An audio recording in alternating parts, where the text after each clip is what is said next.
Hi guys, welcome back to my channel. Today I'm gonna review a newly launched series, The Consultant, starring Christopher Waltz, Nat Wolff, and Brittany O'Grady.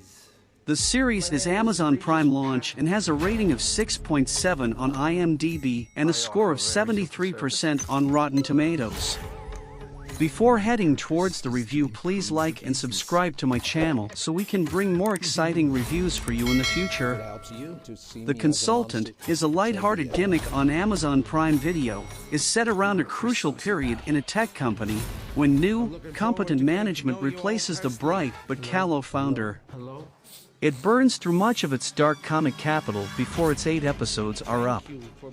It's a Tim Cook-Steve Jobs situation with a twist that both gives the program its satirical drive and restricts the scope of its dark humor. There's even a sequence featuring a sledgehammer to further emphasize the Apple connection. Regis, the villainous new boss, Christoph Waltz, is genuinely nasty. He shows up with a contract and, like Old Scratch, tricks the CEO of a struggling video game company into signing it, bartering away the company's business. The young technocrat doesn't seem to be willing to give up his soul. The British screenwriter Tony Bogalop developed and wrote The Consultant, which is similar to his earlier American series, Servant, on Apple TV+, and was based on a book by Bentley Little. For his well-employed but financially insecure young characters, Bogalop wraps up straightforward horror plotlines with curlicues of mordant, deadpan humor and produces an ambient pea soup of unease that amounts to a reign of fear. The evasive refusal to say whether what we're seeing is supernatural malevolence or just exceptionally terrible behavior is essential to the recipe. Lauren Ambrose's zany, brave portrayal of a panicked tiger parent in Servant, a terrifying babysitter drama that counts M. Night Shyamalan among its executive producers, was a major factor in the film's early success. The Consultant lacks the kind of intensity at its core. Waltz, who is playing the cold-blooded, potentially evil capitalist for the umpteenth time, is funny but not all that memorable in his quirky, cultivated creepy demeanor. Waltz is not entirely at fault either, as his portrayal of the role is limited to the notion that the boss is the devil. Bogalop and his team, which includes WandaVision director Matt Shakman, appear to have begun with that idea and then labored, with diminishing success, to stretch it out in a way that left no unanswered questions and opened the door for a second season.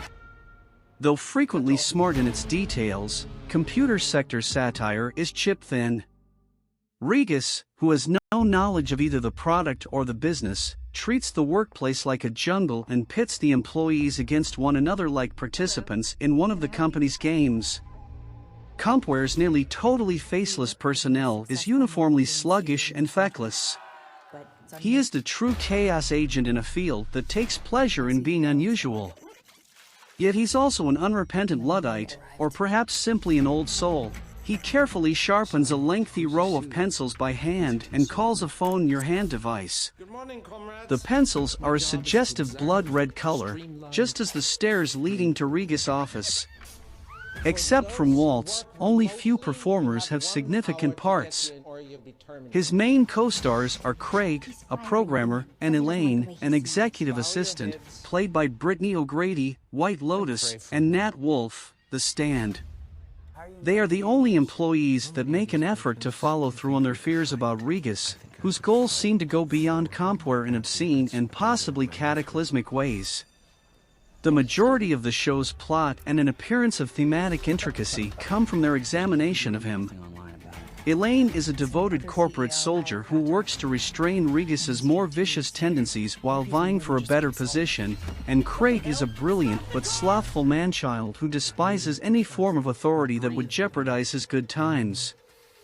Wolff performs with the most vigor in the show.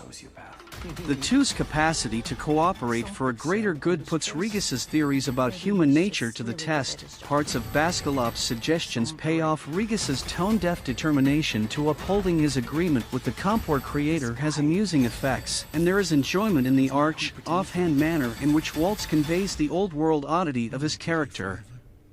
Regis informs the assembled workforce that Ursula lies with a woman after learning that one of his staff is a lesbian.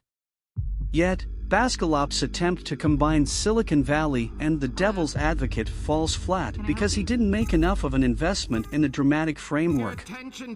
Regis's mask is still on, and we're left wondering if anything will be revealed when it does. Thanks for watching. Just do let us know your feedback about the series in the comment box, and if you liked the review, please give us a thumbs up and don't forget to subscribe to my channel.